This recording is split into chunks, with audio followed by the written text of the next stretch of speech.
من الاسلام الا اسمہ، کہ اسلام باقی نہیں رہے گا، صرف اس کا نام رہ جائے گا۔ اسلام کا نام رہ جائے گا، اسلام باقی نہیں رہے گا۔ آج حقیقت میں ہم نے اسلام کا نام تو لیا ہے، لیکن اسلام پر جیسے عمل کرنا تھا ہم نے ویسے اس کو عمل نہیں کیا۔ اسلام کا نام ضرور لیتے ہیں، لیکن اس قرآن کے اندر کیا پیغام دیا جا رہا ہے، اس قرآن کے ذریعے آپ کی زندگی کو کیسے سدھارا جا رہا ہے، اس کے طرف تو ہماری کوئی توجہ نہیں ہے۔ اس کے طرف ہم قرآن پر عمل کرنے کے لیے تو تیار نہیں ہے۔ اگر حافظ قرآن سے کوئی غلطی ہو جاتی ہے اس کے لیے ہم وبال مچا دیتے ہیں۔ اگر وہ کوئی غلطی کر بیٹھتا ہے تو اس وقت سب سے بڑے عالم ہم بن جاتے ہیں۔ لیکن سوال یہ ہے کہ آپ نے اس قرآن کو کیا سننے سنانے تک محدود کر دیا ہے؟ آپ اس قرآن پر کب عمل کریں گے؟ اگر ہمارے اندر ہدایت ہوتی اور ہم اس اسلام کو اپنائے ہوئے ہوتے اور ہم اللہ رب العالمین کے سامنے ٹھہر رہے ہیں، کیا ہمیں اس بات کا احساس ہے کہ میں نے اپنے چہرے کو بگاڑ کر نبی کی سنت کی مخالفت میں مسجد کے اندر تو آ گیا ہوں، رب کے سامنے ٹھہرا ہوں، کیا کبھی ہمارا دل اس بات پر لرز گیا کہ نبی جس کو رب نے بھیجا ہے، رب نے شریعت دے کر بھیجا ہے، اس شریعت کی مخالفت کر کے میں اس رب کے سامنے آ گیا ہوں؟ کبھی دل لرزا، کبھی خوف کھائے، کبھی دل کے اندر ہیبت طاری ہوئی؟ نہیں، اپنے چہروں کو ہم نے بگاڑ لیا، اپنے لباس کو ہم نے بگاڑ لیا، سر کے بالوں کو ہم نے بگاڑ لیا۔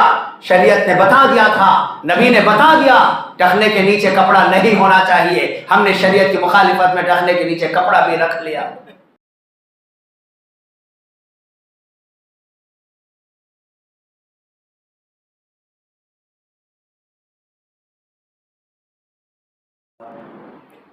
نحمده ونستعینه ونستغفره ونعوذ باللہ من شرور انفسنا ومن سیئات اعمالنا، من يهده الله فلا مضل له ومن يضلل فلا هادي له، واشهد ان لا اله الا الله وحده لا شريك له، واشهد ان محمدا عبده ورسوله۔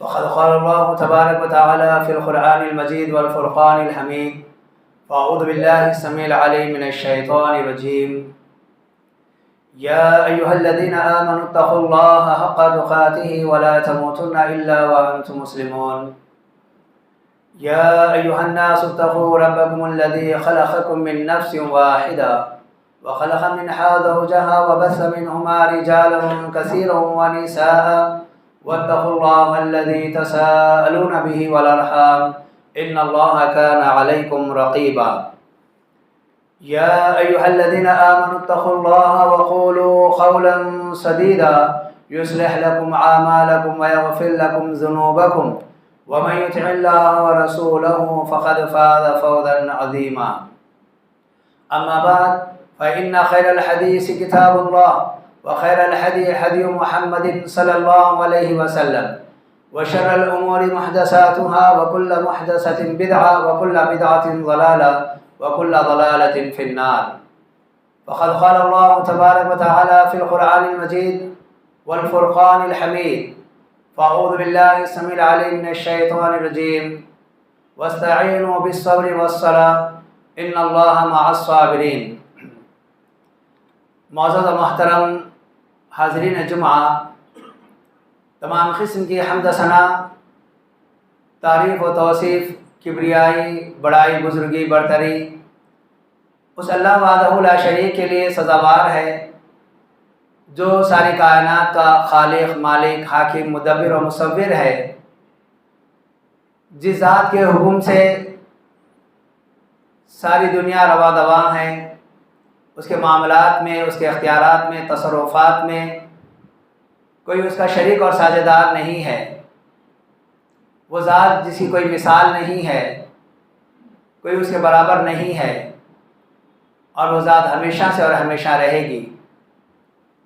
وہی ذات قیامت والے دن ہمارا محاسبہ کرنے والی ہے۔